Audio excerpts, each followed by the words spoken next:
Introduction of accounting यानी accounting का परिचय। अगर आप ज़्यादातर बाहर रहते हैं तो अकाउंटिंग शब्द आपने ज़रूर सुना होगा और ये सुनते ही शायद ये सोचते होंगे कि अकाउंटिंग काफ़ी मुश्किल और बोरिंग सब्जेक्ट है। पर अच्छी खबर तो यह है कि ये पूरी तरह सही नहीं है। अकाउंटिंग थोड़ा इंटरेस्टिंग सब्जेक्ट भी है। इनफैक्ट अकाउंटिंग में ज़्यादातर हिस्सा हमें यह सीखने को मिलता है कि हम किसी भी फील्ड में और पैसे कैसे कमा सकते हैं। जैसा कि आप जानते हैं, बिजनेस चाहे छोटा हो या बड़ा, उसमें ना जाने कितने ट्रांजैक्शंस होते रहते हैं और इन सभी ट्रांजैक्शंस को नोट करने के लिए, उनका रिकॉर्ड रखने के लिए हमें अकाउंटिंग की ज़रूरत पड़ती है। पहले मैनुअल अकाउंटिंग की जाती थी, जिसमें कि एक रजिस्टर में अपने अकाउंट्स का लेखा जोखा रखा जाता था। पर आज वक्त के साथ साथ सब कुछ बदल गया है। आज दुनिया आगे बढ़ चुकी है। आजकल सारी अकाउंटिंग कंप्यूटर्स में अलग अलग अकाउंटिंग सॉफ्टवेयर की हेल्प से की जा रही है, जैसे टैली या फिर इसी तरह के और भी अकाउंटिंग सॉफ्टवेयर को यूज़ करके अपने अकाउंट्स को काफ़ी अच्छे से मेंटेन और उसे मैनेज कर सकते हैं। आज अकाउंटिंग के बिना पॉसिबल ही नहीं है कि कोई अपने बिजनेस को स्मूथली अच्छे से चला सके। अब तो प्रोफेशनल वे में अकाउंट्स को मेंटेन किया जाता है।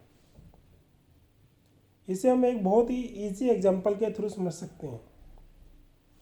कोई एक पर्सन है जो बिज़नेस करना चाहता है, वह खुद की कोई एक न्यू शॉप ओपन करना चाहता है।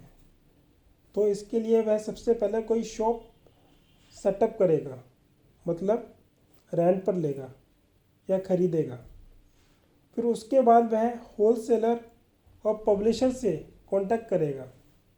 उसे अपनी उस शॉप का एडवर्टीज़मेंट कराने की भी ज़रूरत पड़ेगी ताकि लोग उसकी शॉप के बारे में जान सकें। इसमें लाइट्स वगैरह के भी एक्सपेंस होंगे। फिर किसी एम्प्लॉई को रखेगा जिसे सैलरी भी पे करनी होगी। पब्लिशर से बुक को परचेज़ करना, उसे कस्टमर को सेल करना, इस तरह की बहुत सारी एक्टिविटीज़ होंगी। अब यहाँ ये समझना ज़रूरी है कि अब इसने ये जो बुक शॉप ओपन किया है, वह ये ज़रूर जानना चाहता होगा कि मेरा बिज़नेस कैसे चल रहा है, इसमें प्रॉफिट हो रहा है या नहीं, मेरे कितने एक्सपेंस हुए, और अगर करेक्ट प्रॉफिट का पता लगाना है कि एक्चुअल प्रॉफिट कितना हुआ, तो उसे सारी चीज़ों की डिटेल रखनी ही होगी।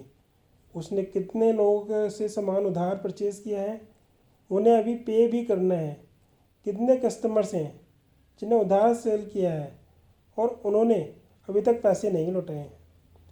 इसके अलावा लाइट के बिल पे करना, ट्रैवलिंग के expenses, time to time advertisement कराने के खर्चे और भी इसी तरह के एक्सपेंसेस जो बिज़नेस में हुए हैं, और इन सब को याद रखना पॉसिबल नहीं है। इसलिए ये सारी चीज़ों को नोट करना बहुत ज़रूरी होता है या इन्हें रिकॉर्ड करना ज़रूरी हो जाता है। इसलिए अकाउंटिंग की ज़रूरत पड़ती है, जिसमें हम अपने सारे फाइनेंशियल ट्रांजैक्शंस को रिकॉर्ड करते हैं। तो जैसे जैसे ट्रांजैक्शंस होते जाते हैं वैसे वैसे हम उसे रिकॉर्ड करते जाते हैं। तो अब बात आती है कि इसे हम रिकॉर्ड कहाँ करते हैं। अब इसे हम आगे डिस्कस करेंगे। यह एक इंट्रोडक्शन था ताकि आप अकाउंटिंग के बारे में थोड़ा समझ सकें। आगे हम अकाउंटिंग की मीनिंग, उसकी डेफिनेशन और इसकी इम्पोर्टेंस के बारे में समझेंगे। धन्यवाद।